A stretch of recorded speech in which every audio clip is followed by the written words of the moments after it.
Social media ব্যবহার করছি না সোশ্যাল মিডিয়া আমাদেরকে ব্যবহার করছে?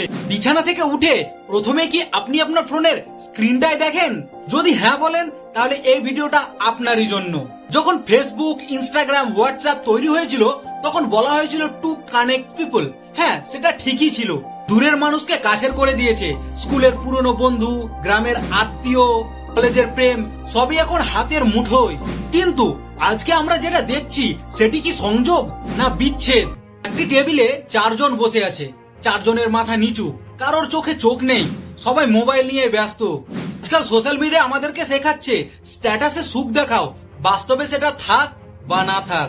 একটা সময় ছিল পরিবারের সবাই মিলে সন্ধ্যেবেলায় একসাথে বসতো, আর এখন সবাই আলাদা, আলাদা ঘরে, আলাদা ফোনে, আলাদা দুনিয়ায়।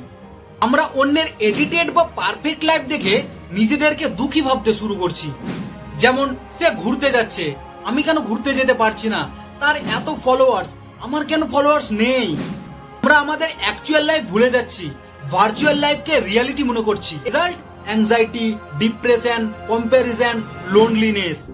আপনি ভাবছেন আপনি ফ্রিতে ফেসবুক চালাচ্ছেন, তাই না? না ভাই, একদমই ভুল। আপনি নিজেই তো পণ্য। বিক্রি হচ্ছে আপনার টাইম, আপনার অ্যাটেনশন, আপনার স্ক্রোলিং হ্যাবিট, সব কিছু বিক্রি হচ্ছে। টক বা রিলস এমনি এমনি কি অ্যাডিকটিভ? না, এগুলি ডোপামাইন ট্র্যাপ। আপনাকে ছোট ছোট আনন্দে বেঁধে রাখছে। আজকাল যেটা বেশি লাউড সেটি ভাইরাল হচ্ছে। সত্য, ধৈর্য বা নীতি এগুলো সব পিছনে পড়ে যাচ্ছে। ফেক নিউজ, হিংসা, হেয় করার ভিডিও এইসবকে আপনারা লাইক করছেন, শেয়ার করছেন। এখন প্রশ্ন হচ্ছে তাহলে এখন আমরা কি করব? দেখুন, প্রযুক্তি হচ্ছে নিরপেক্ষ।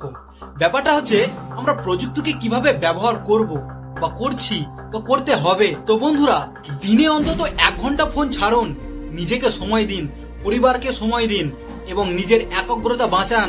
সোশ্যাল মিডিয়া ব্যবহার করুন, কিন্তু এটি খেয়াল রাখবেন সোশ্যাল মিডিয়া যাতে আপনাকে না ব্যবহার করতে পারে। শেষ কথা, সোশ্যাল মিডিয়া আপনার বন্ধু হতে পারে, কিন্তু আপনি যদি না বোঝেন তাহলে এই সোশ্যাল মিডিয়া আপনার মনকেও নিয়ন্ত্রণ করে ফেলবে। ধন্যবাদ। এরকম আরো ইন্টারেস্টিং ভিডিও পাওয়ার জন্য সাথে থাকুন। টাটা।